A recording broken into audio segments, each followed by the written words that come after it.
Perícopes, então, do 20º domingo após Pentecostes, série trienal A, com ênfase no Evangelho de Mateus. E a principal leitura deste domingo é Mateus 22, 34 a 46. Depois, à medida que formos andando, ou melhor, no final, quero fazer uma conexão com as demais leituras desse domingo. Estamos chegando mais ou menos ao final do Evangelho de Mateus. Não bem, mas o final do ano se aproxima e temos aí o ensino de Jesus. Depois de ter conversado com os saduceus, que fizeram aquela pergunta um tanto quanto absurda ou ridícula para colocar Jesus numa saia justa, como se diz, né? Embora na época de fato eles usassem algo que parece saia, né? Mas né? Depois da conversa com os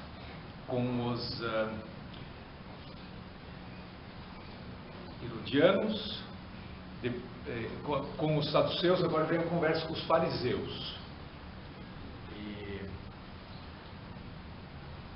nem todos os fariseus eram escribas, mas a maioria dos escribas eram da linha dos fariseus, do partido dos fariseus.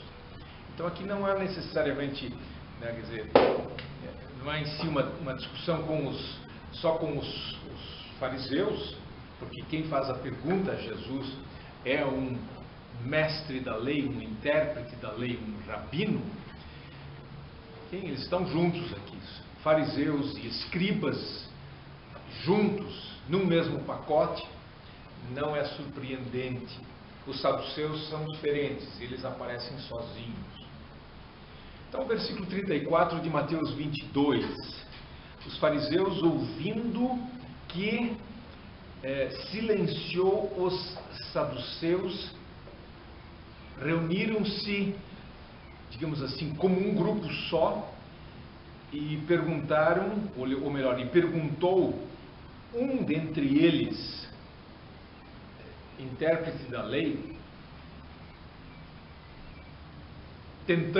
colocando-o à prova, o seguinte: mestre, qual mandamento grande na lei?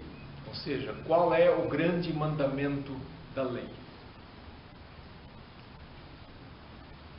Na verdade, aqui nós pegamos 3 versículos, mas não dá para parar antes disso aí, né? Espalha-se o rumor de que Jesus silenciou os saduceus. O verbo que é usado ali, efimosen, né? Fimol, amarrar, né? Fechar, mas fechar. Ele é usado em outros contextos, não é muito frequente no Novo Testamento, mas é usado, por exemplo, quando Jesus silencia demônios. Ele os silencia.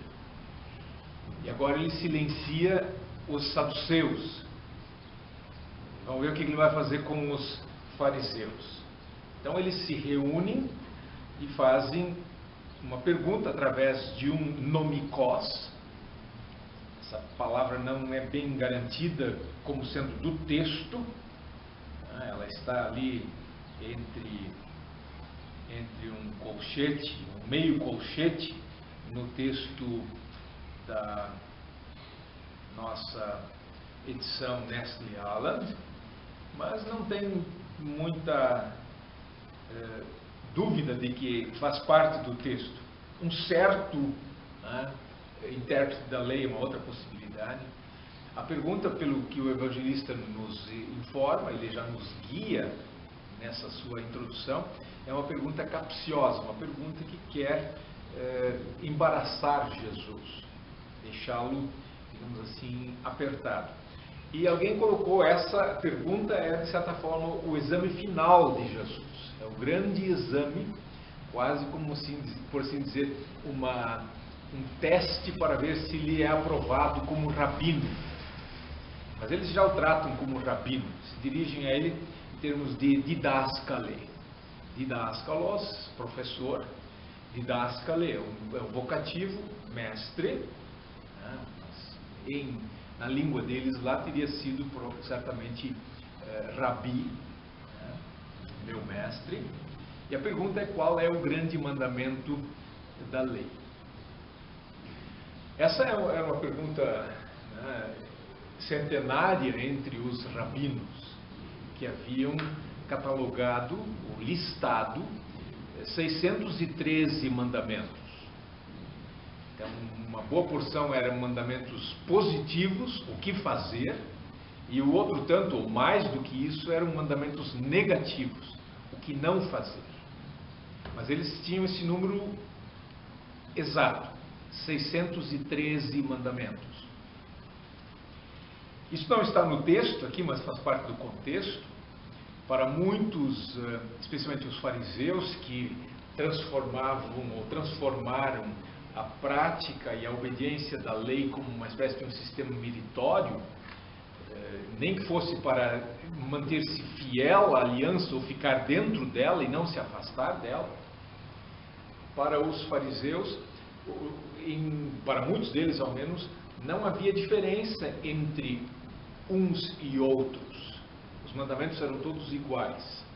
Num outro contexto, Jesus censura os escribas e fariseus porque eles dão o dízimo das coisas mínimas e esquecem as coisas pesadas da lei. Então essa era uma linguagem usada na época. Se havia coisas leves e coisas pesadas, coisas menos importantes e coisas mais importantes. No pensamento farisaico, os 613 mandamentos eram por igual, por assim dizer, uma oportunidade de fazer a vontade de Deus e, entre aspas, ou literalmente, ganhar méritos. Essa possibilidade existia com cada um dos mandamentos. Então, na perspectiva deles, não havia mandamento mais ou menos importante. Por isso, a gente não sabe exatamente qual foi a reação deles a essa resposta que Jesus deu. E essa resposta de Jesus é tão conhecida que a gente nem mais a estranha. A gente, não, claro que é isso aqui. Mas, aparentemente, era uma resposta que não era de todos, ou não era tão comum assim, como ela é para nós hoje. A resposta de Jesus é uma resposta, basicamente, em termos das duas tábuas da lei. Né?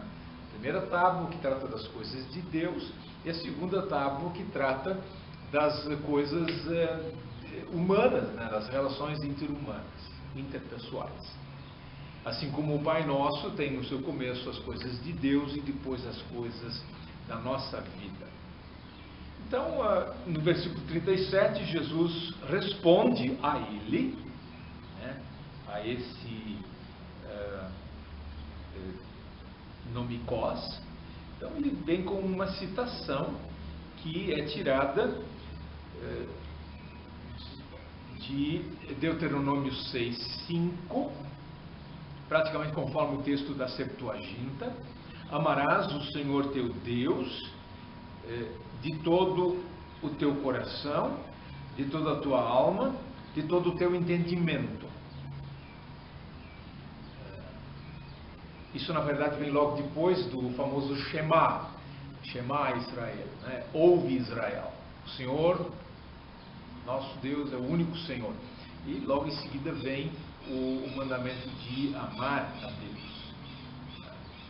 E Jesus conclui essa parte dizendo: este é o grande e primeiro mandamento.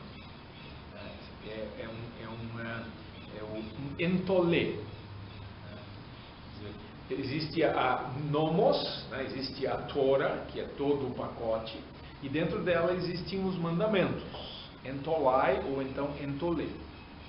E a pergunta foi: qual é o grande mandamento? E Jesus responde. De forma bem tipicamente bíblica, amar a Deus, ou amar Deus, de todo o coração, de toda a alma e de todo o entendimento, é uma forma enfática de falar. Não é necessariamente com 3 partes do meu ser, mas é de certa forma com todo o meu ser. Vai enumerando, né? Podia ser com os meus sentidos, com a minha sensibilidade, com os meus sentimentos, enfim, com tudo que eu sou e tenho. Então aqui ele coloca coração, ele coloca alma e coloca entendimento. Algumas vezes existe até com toda a força ainda, né, em outros textos.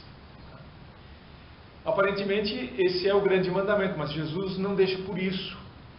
Ele acrescenta um segundo no versículo 39. Deutera de homoia haute. Um segundo semelhante. Então agora vem: amarás o teu próximo como a ti mesmo. Agapesa eston plesiunzu os ze auton. Talvez um comentário sobre esse futuro agapeseis.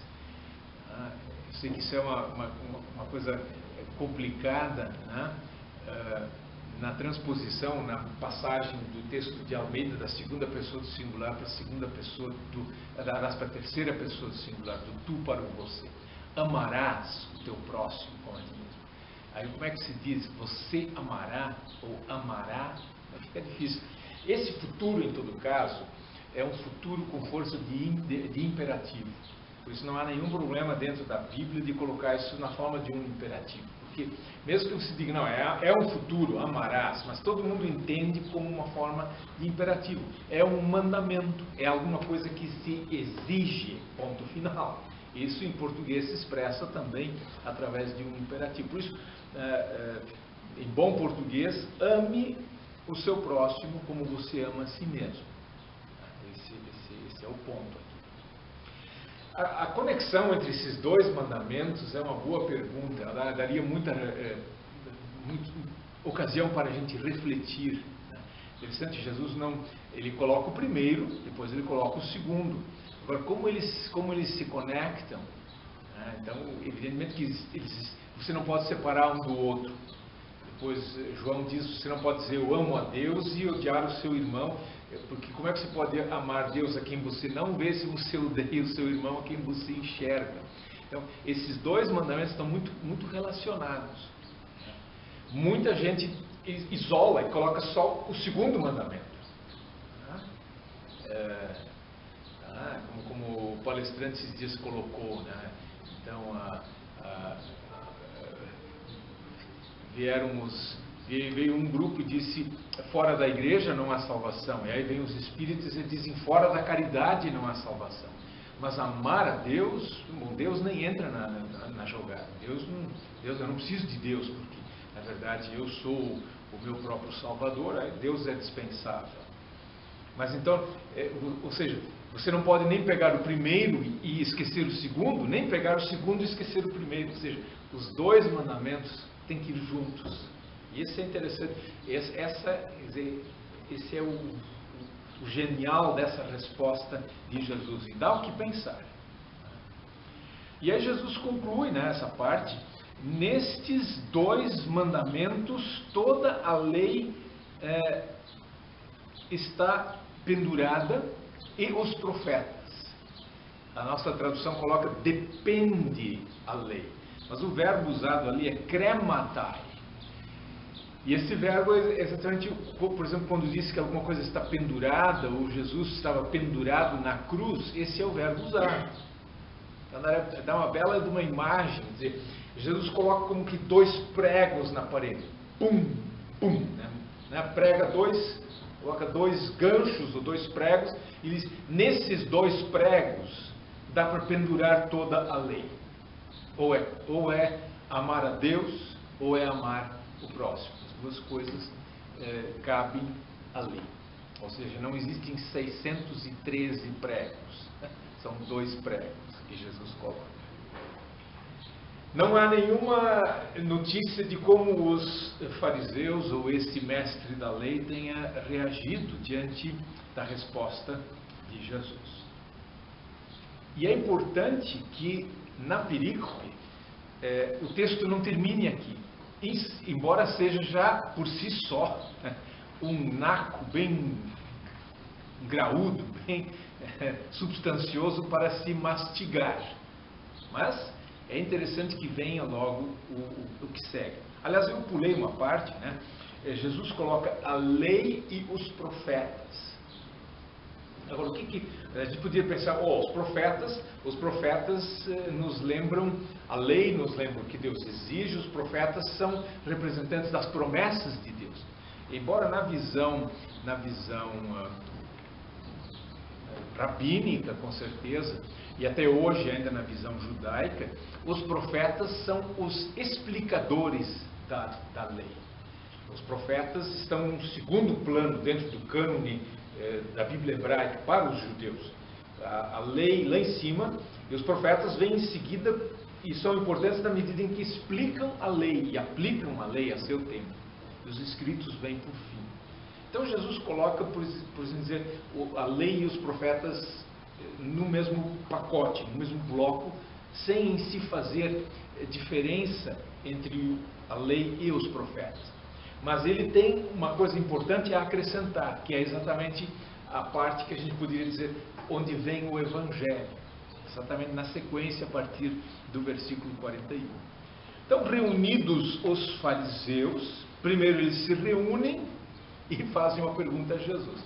Agora eles estão reunidos, este é o contexto, aí Jesus faz a pergunta. Ou seja, agora vem depois é um debate, né? Ele recebeu a pergunta, respondeu e agora é a vez dele perguntar. Então, ele faz a seguinte pergunta: Tihimin que perito Cristo. O que lhes parece a respeito do Cristo? Opa! A pergunta se tornou interessante. Ou seja, vocês estão preocupados com a lei, com aquilo que nós vamos fazer, ou temos que fazer. Mas eu vou fazer uma pergunta mais importante, de certa forma. Eu vou perguntar a respeito do que Deus vai fazer, enviando o seu Messias. Aí está o Evangelho. Essa é a pergunta que lembra o Evangelho. E aí Jesus pergunta de quem ele é filho. E eles responderam de Davi. Sobre isso parece que não havia nenhuma dúvida. Não havia nessa época nenhuma dúvida ou incerteza de que o Messias seria descendente de Davi.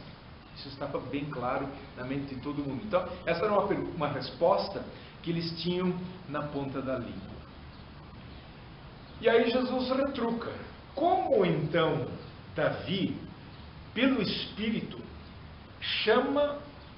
denomina-o Senhor, dizendo, ou seja, como é que ele pode ser filho de Davi, descendente de Davi e por conseguinte inferior a Davi, porque ele é um filho, ele não é o próprio Davi, mas Davi, no Salmo, chama ele de Kyrios, de Senhor. Então, aí vem agora a citação do Salmo 110, versículo 1. Ou seja, isso aqui é um debate entre rabinos, e nada, é um debate teológico, eles vão jogando textos bíblicos para lá e para cá, ou seja, né, é um estudo bíblico, são teólogos conversando. Então, disse o Senhor ao meu Senhor, senta à minha direita, até que eu coloque os teus inimigos debaixo dos teus pés. Se, pois, Davi o chama de Kyrios, como é que ele é filho? Então Jesus deixa isso no ar, deixa eles pensando sobre isso. Como é que ele pode ser filho de Davi? E na verdade ele é as duas coisas, né? Ele é o filho de Davi, ele é o Senhor de Davi. Quer dizer, como verdadeiro homem da descendência de Davi, como Paulo coloca no começo da carta aos Romanos, ele é da linhagem de Davi. Mas, como verdadeiro Deus, ele é Senhor de Davi. Então, a cristologia correta, a cristologia ortodoxa confessa as duas coisas, verdadeiro homem e verdadeiro Deus. E ficou por isso mesmo. E aí o evangelista encerra, fecha a cortina, dizendo: e ninguém podia responder a ele nenhuma palavra, ou não podia responder palavra, nem ousava, a partir daquele dia, alguém perguntar alguma coisa. E daí, é claro, na sequência vem o discurso de Jesus, né, em que ele, de novo, não tem nada assim por acaso nos evangelhos. Então ele fala a respeito dos escribas e fariseus. Ou seja, depois de ter conversado com eles, ele se dirige ao grande público, por assim dizer, e especialmente aos seus discípulos, falando a respeito dos escribas e fariseus, naquele famoso discurso, né, onde ele coloca: ai de vós, né, escribas e fariseus. Está tudo conectado aqui. Esse é um texto, né, desse 20º domingo após Pentecostes, Mateus 22, 34 a 36. E agora a gente poderia ainda, para concluir, perguntar assim: e como é que as demais leituras escolhidas na série trienal casam com essa leitura? Como é sabido, a leitura que dá o tom para o domingo é sempre o Evangelho. Esse é o clímax das leituras, né? Fala o profeta, fala o apóstolo e daí fala o próprio Senhor. E quando ele falou, ninguém fala mais. Quer dizer, fala aí do pastor, né, pregando, mas em termos de texto bíblico é o ponto alto, clímax, né? A autoridade máxima falou, ninguém mais usa a palavra. O reitor falou, ninguém fala mais, o diretor falou, não tem mais falar. Tinha que falar antes, agora não fala mais ninguém. Então, como é que essas demais leituras escolhidas para esse domingo se conectam? Como é sabido, não é segredo nenhum, a leitura do Antigo Testamento é escolhida em função do Evangelho.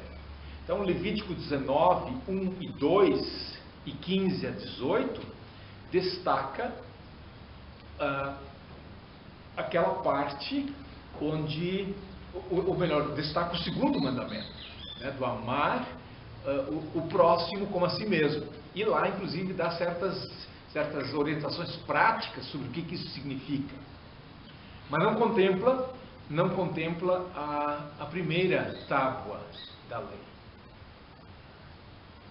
Não dá para, quer dizer, porque Jesus pega, na verdade, textos de dois lugares diferentes. Ele cita Deuteronômio 6 e depois ele cita Levítico 19, 18.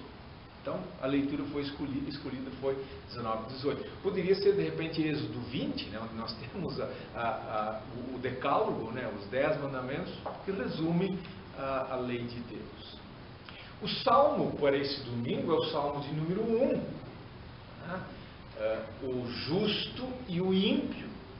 E a grande característica do justo é meditar na lei de Deus de dia e de noite. De noite e de dia, né? Acho que essa é a sequência, né? Noite e dia, sempre noite e dia na visão bíblica. A Bíblia não manda ler a Bíblia, até porque não havia como ler, as Bíblias não estavam à disposição. A Bíblia fala em meditar, isso sim. E meditar é ruminar, recuperar da memória e pensar a respeito. E até pelo verbo que é usado no Salmo 1 é ficar murmurando, né? Recitar para si em voz baixa. Então a Torá, a lei de Deus, que em sentido de revelação envolve lei, ou inclui lei e evangelho. Então um belo salmo para esse domingo. Ele dá o tom do domingo, né? E a grande questão na verdade, para a fé cristã, a grande questão é: o que vamos fazer com a lei? Qual é o papel da lei?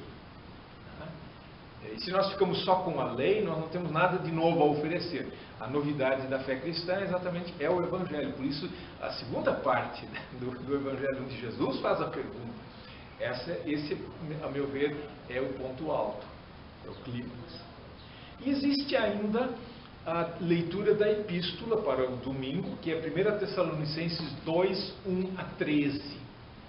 como é sabido e não custa repetir, a leitura da epístola não foi em si escolhida em função da temática do domingo.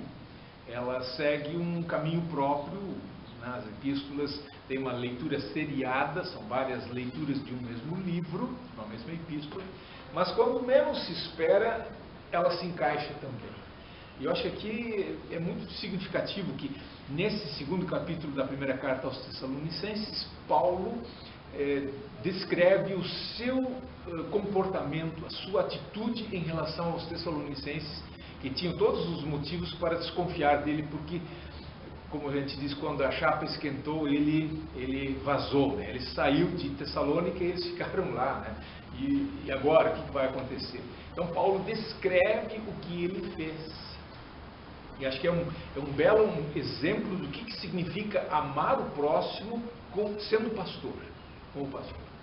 E aí o apóstolo Paulo diz, olha, né, eu podia ter exigido os meus direitos, mas eu me fiz como uma ama que acaricia os seus próprios filhos. Em outras palavras, ele diz, eu levei vocês na bandeja. E às vezes a gente ouve pastores dizer, eu não vou carregar ninguém no colo. Olha, o apóstolo Paulo carregou aquela igreja e todas as igrejas no colo. Se a gente não estiver disposto a fazer isso, talvez tenha que fazer outra coisa. Mas eu acho que o amor ao próximo, no caso do pastor, significa pastorear bem a igreja. Isso é o amor ao próximo. E fazer os sacrifícios que forem necessários fazer. Então as 4 leituras, elas fecham e, de certa forma, é bem mais do que se pode digerir ou propor numa pregação. Mas a rigor não precisa fazer outra coisa que não seja costurar essas várias leituras. Em que ordem? Bom, isso a criatividade de cada um vai ditar, ou, se preferir, concentre-se apenas num desses textos. É isto. 20º domingo após Pentecostes, série trienal A.